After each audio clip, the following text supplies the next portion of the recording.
1963. Une jeune femme de 17 ans se prépare pour une intervention chirurgicale de routine. C. Z, originaire de Gironde, entre dans l'hôpital, pleine de l'optimisme de sa jeunesse. Elle n'imagine pas la violation qui l'attend, cachée dans le brouillard de l'anesthésie. L'opération en elle-même est un succès, mais sa vie, telle qu'elle la connaissait, s'achève sur cette table d'opération. CZ se réveille dans un monde différent, sans vraiment comprendre pourquoi. Quelque chose cloche profondément, irrémédiablement. Les semaines et les mois qui suivent sont un flou de confusion et de désespoir. Ses brillantes promesses scolaires s'estompent. Ses notes chutent à mesure que sa concentration faiblit. Le monde lui semble froid, distant et impitoyable. Z se replie sur elle-même, le poids d'une horreur indicible écrasant son esprit.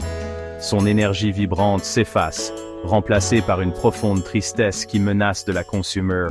Le désespoir ronge CZ, culminant dans une tentative déchirante de mettre fin à sa douleur.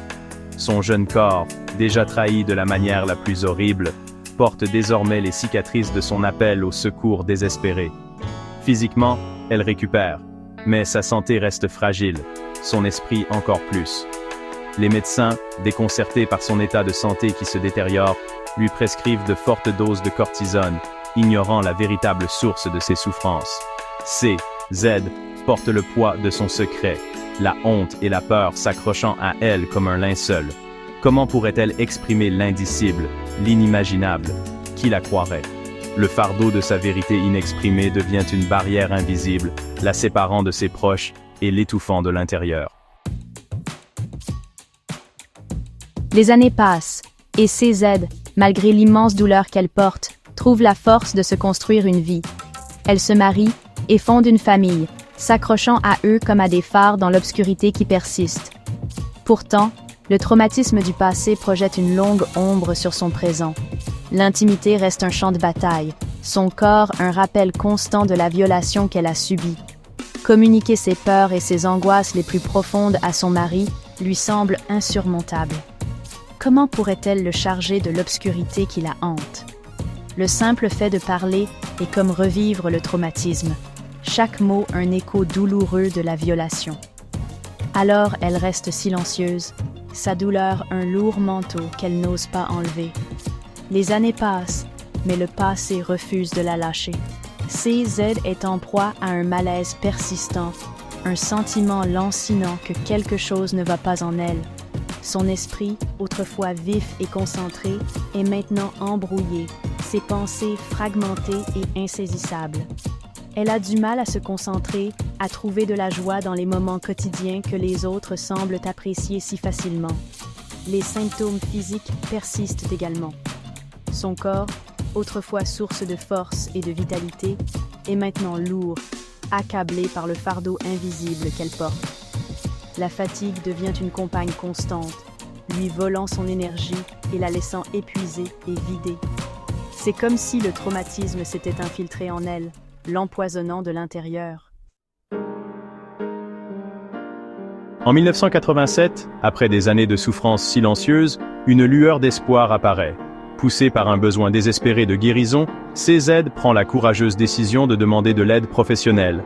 Elle commence par une thérapie individuelle, partageant timidement des fragments de son être brisé avec une étrangère bienveillante. Chaque mot prononcé, chaque larme versée, ébrèche le mur de silence qu'elle avait érigé autour de sa douleur. Au fur et à mesure que le processus thérapeutique se déroule, CZ découvre la puissance de la thérapie de groupe. Entourée d'autres personnes ayant également subi des traumatismes inimaginables, elle trouve du réconfort dans le partage d'expériences et un sentiment d'appartenance qu'elle recherchait depuis longtemps. Dans la sécurité de ce cercle, elle se sent enfin vue, entendue et comprise. La honte qui la hantait depuis si longtemps commence à se dissiper, remplacée par un sentiment croissant de pouvoir. Grâce à la thérapie, CZ commence à reprendre possession de sa voix, de son histoire et de sa vie. Elle apprend à gérer les émotions complexes déclenchées par son traumatisme en développant des mécanismes d'adaptation pour gérer l'anxiété et la peur qui la tenaient captive depuis si longtemps. Le brouillard qui obscurcissait son esprit se lève progressivement, lui permettant de penser plus clairement. de se concentrer et de redécouvrir sa curiosité intellectuelle. Le chemin de la guérison est ardu, marqué par des revers et des moments de désespoir.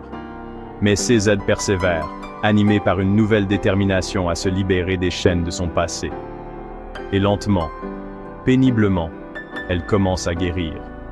Les symptômes physiques qui la tourmentaient depuis si longtemps s'atténuent progressivement. Son énergie revient, et avec elle, un sentiment renouvelé d'espoir et de raison d'être.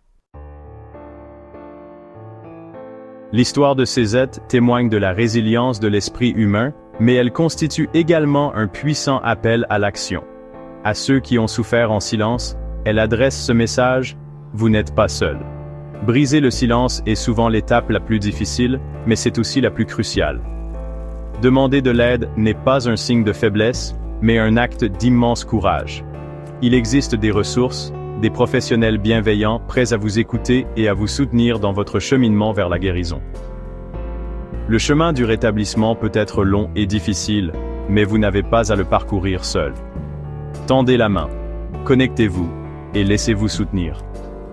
Le monde a besoin de votre voix, de votre force et de votre histoire. L'histoire de CZ nous rappelle avec force que le traumatisme ne doit pas nous définir. Avec du soutien, du courage et du temps, la guérison est possible. Le chemin du rétablissement peut être long et sinueux, mais c'est un voyage qui vaut la peine d'être entrepris. Créons un monde où les survivants de traumatisme se sentent en mesure de dire leur vérité, de demander de l'aide et d'envisager un avenir meilleur.